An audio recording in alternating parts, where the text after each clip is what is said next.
pensioni minimal 200 euro dhe ai mesatar 400 euro janë premisat të tij për vitin 2030. Ju keni një afat si zoti Rama apo keni një afat tjetër për realizimin e këtij premtimi? Ky premtim hyn fuqi 3 muajt e parë të qeverisë së Partisë Demokratike. Ai kopjoi. Po unë këtu ja u kam thënë ama se Shqipëria me këto rroga s'pranohet kurrë në Bashkimin Evropian. Rrogat janë një kriter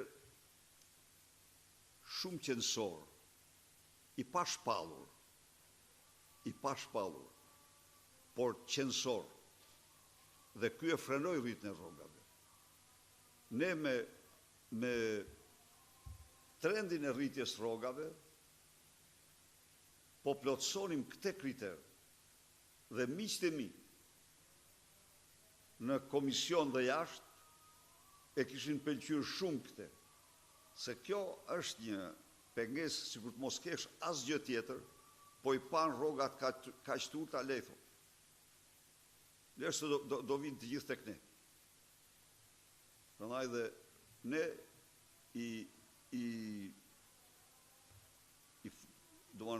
hynë në fuqi 3 muajt e parë të qeverisë së Partisë Demokratike. Po pyetën e Ramën, thuj, a nuk them tetor ti që ky është shkatrimi, po bë kjo, është fundi, tha, është apokalipsi.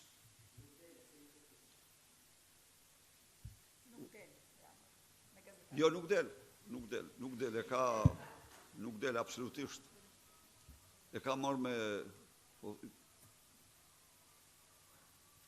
Zoti Berisha, Isa Mizyra nga Ora News, kam 2 pyetje që lidhen me drejtësinë, që në fakt duken sikur janë pyetje kundër njëra tjetrës, por që tregojnë qartë modelin e partive politike në Shqipëri. Para pak ditësh ishit në një konferencë në një tryezë për sa i përket një rivlerësimi të ashtu quajtur rivlerësim të reformës në drejtësi dhe rreth e qark jush ishin personalitete të shkarkuara nga procesi i vetingut. Ndërkohë, kandidat për deputet nga ana e Partisë Socialiste në qarkun e Elbasanit është Olsi Komiqi, i cili vetëm në dhjetor, para pak muajsh, la postin e ishte kryetari i Komisionit të Vetingut. Si e vlerësoni fillimisht prezencën tuaj në një ambient ku ka shumë të shkarkuar të reformës në drejtësi dhe nga ana tjetër ne nuk kemi parë një qëndrim të Partisë Demokratike sa i përket kandidimit të zotit Komiqi për deputet në Partinë Socialiste. Komiqi, po. Falënderit, zoti Mizyri. E kam theksuar dhe theksoj se Partia Demokratike është e vendosur për një reform të sistemit drejtësisë. Pse? Sot çdo shqiptar për një çështje civile, në qoftë se s'paguan qimet e kokës rishfet, do të pres 15 vite. Sot qytetarë shqiptar janë të vetmit në Europë dhe në botë që nuk kanë një proces ligjor të drejtë. Ju mohohet procesi ligjor i drejtë. De facto, de jure e kanë.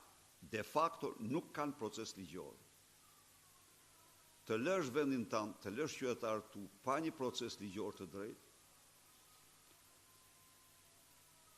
faktikisht spostohesh në një hapësirë parashtetërore. Po edhe kohërat parashtetërore kanë patur kodet e tyre. Edhe në ato kohëra ka patur kode, sidomos çështjet civile. Janë çështje themelore. Tani, a mund të pranohet kjo situatë? Në qoftë se ju ndiqni dinamikën e grumbullit të dosjeve, është rritja e grumbullit të dosjeve është e frikshme.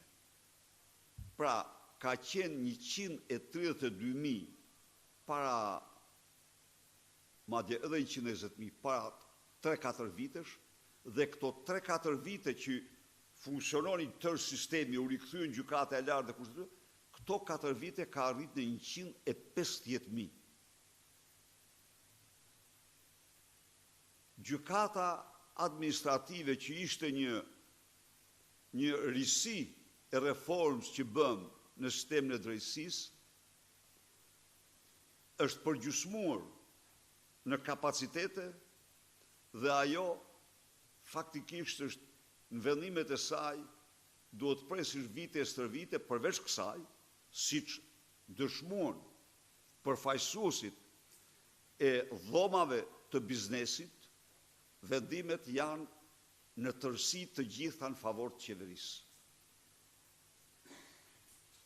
Por bllokimi i çështjeve civile i kushton vendit, përveç se i mohimi një drejte e pa imagjinueshme, i kushton vendit miliarda euro për shkak bllokimit të pronave, të kredive, të fondeve, e tjerë në këtë sektor.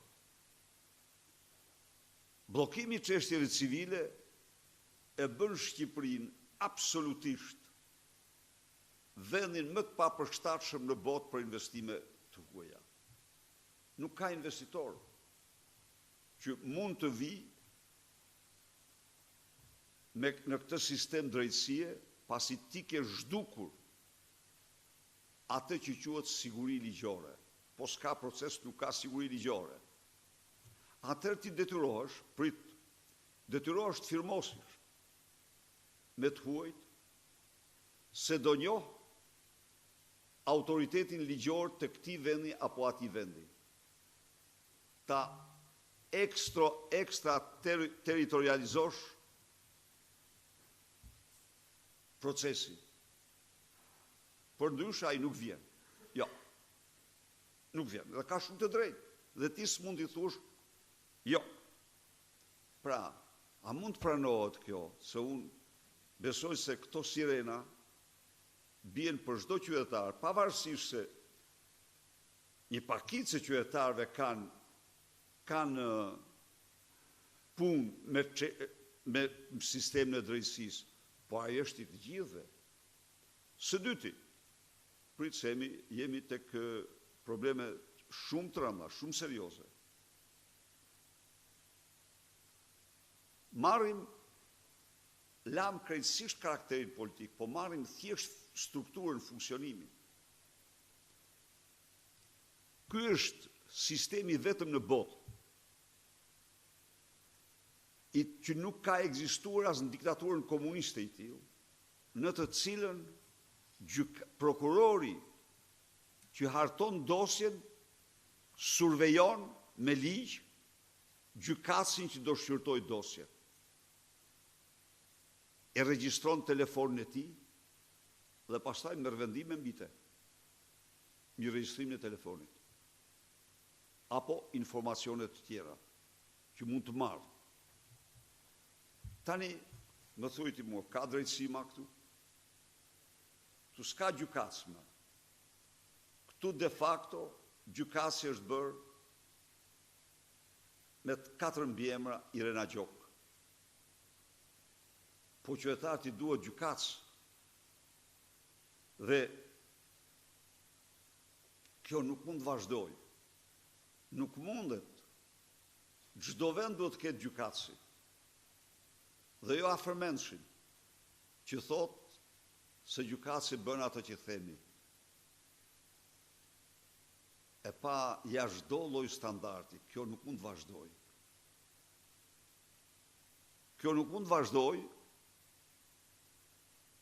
Një gjykat, një drejtësi e cila në vit elektoral,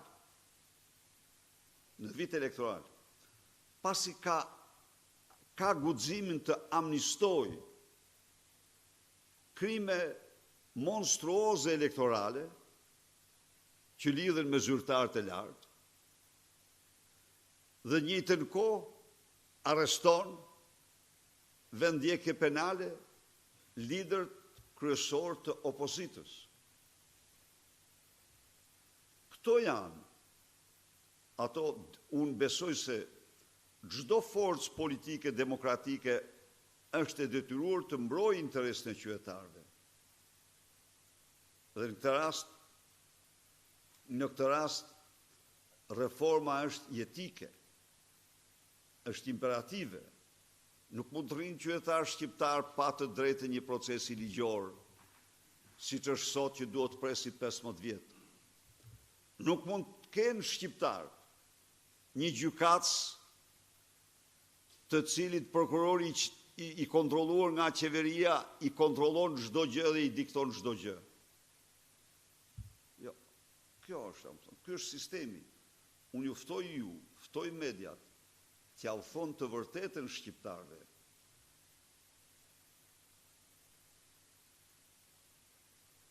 Para se Donald Trump të fitonte, Amerikanëve u thueshin superlativa për drejtësinë, sepse ajo përdori kundër Donald Trumpit. Donald Trump thotë se drejtësia s'do jetë me një armë politike kundër kundërshtarëve. Besoj se gjërat po bëhen tani shumë të qarta. Zoti Berisha, Angel Gjangoli, Klan News. Prej disa javësh ju vijoni të prezantoni programin tuaj dhe sigurisht me basin e temi nëse rikthehen në pushtet do t'i mbani ato, por ju keni bërë dhe premtime të cilat mund të mbaheshin edhe gjatë kohës që keni qenë në opozitë. Ju prej disa muajsh zhvilluat një seri protestash në kuadër të mosbindjes civile duke u premtuar demokratëve që para zgjedhjeve do të kishin një qeveri teknike. Çfarë ndodhi? Pse nuk u realizua kjo qeveri teknike? Tani programet paraqiten në fushat elektorale, por programin e paketën e dhimbshurisë, thelbin e saj, ne e paraqitëm edhe para 15 muajt dhe ne e mbrojtëm në komisionet hetimor, ne e mbrojtëm në komisionet parlamentare zakonshme, por ajo u refuzuan në mënyrë kategorike. Natyrisht çdo forcë politike programin e qeverisjes e paraqet para fushatës elektorale dhe gjatë fushatës elektorale. Forca tjetër politike, siç e shihni, pa program me dur në xhep, u detyruat të kopjoj, pasi e pa që shqiptarët nuk e pranuan më, e refuzuan atë paraqitjen e tij me banorët e parkut zoologjik dhe të pellgjeve, u kthye duke kopjuar programin tonë se s'ka shtot. Këtë mund të them lidhur me pyetjen tuaj. Janë plotësisht përllogaritura të gjitha dhe do realizohen 100%. Kjo është një gjë e sigurt. Po të thoni, do të them një moment. Shumë flitet për korrupsionin, po korrupsioni është nëna e të gjitha të këqijave. Në qoftë se nuk do kishte korrupsion, do të kishim sot djegësin e Tiranës, i cili do ishte i fuqishëm për të djegë të gjithë mbetjet e Shqipërisë mesme, jo vetëm Tiranës, por të gjithë Shqipërisë mesme. Mirë pa aty s'ka tull, atë hëngri korrupsion. Në qoftë s'do kishim korrupsion, nuk do vdisnin të smurt për mungesë ilaçesh, siç ndodh çdo ditë tashmë. E bëra njohur.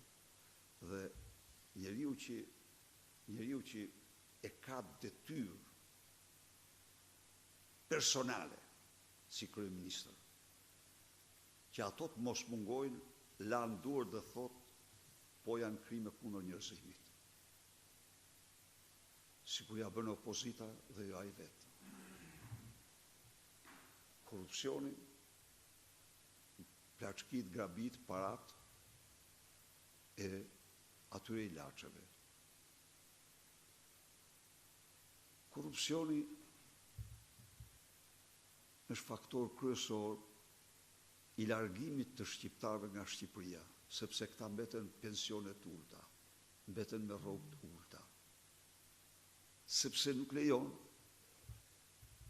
po marrin rënjën e kursit të euros.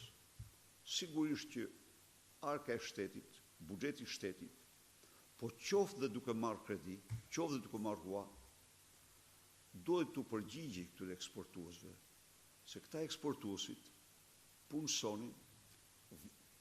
janë punësuesit kryesor, punësonin 10 mijëra punojës. Ishin 10 mijëra familje që ushqeheshin.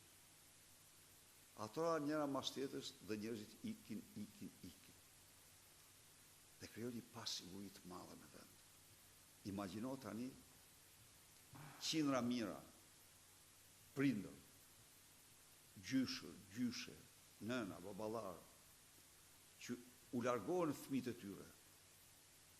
Në çfarë pasigurie mbeten ata këtu vetë me vetminë e tyre.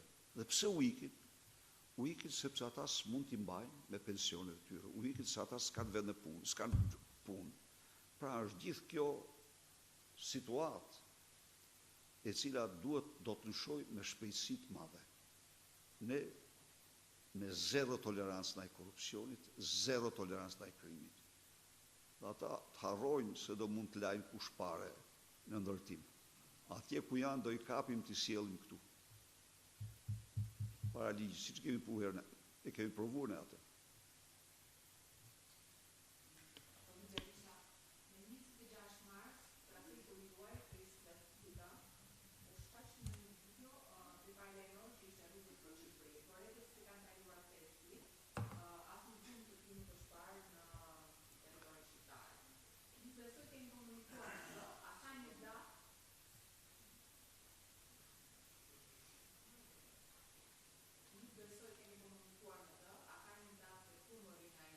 PD, dhe nëse po, si do t'jetë forma e bashkëpunimit me të, do t'jetë i stacionuar në një zyrë në selinë e Partisë Demokratike, apo ky bashkëpunim do jetë online, dhe me që jemi në prag të fushatës elektorale dhe kur e fjalë konferencës tuaj ishin shifrat, a kemi një faturë tashmë të bashkëpunimit me Kris Lasivita?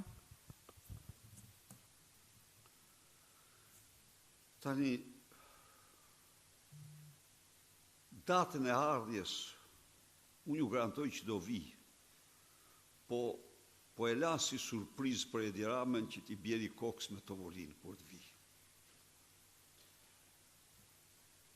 Nuk po ja u them se do t'a ketë surprizaj. Do vi.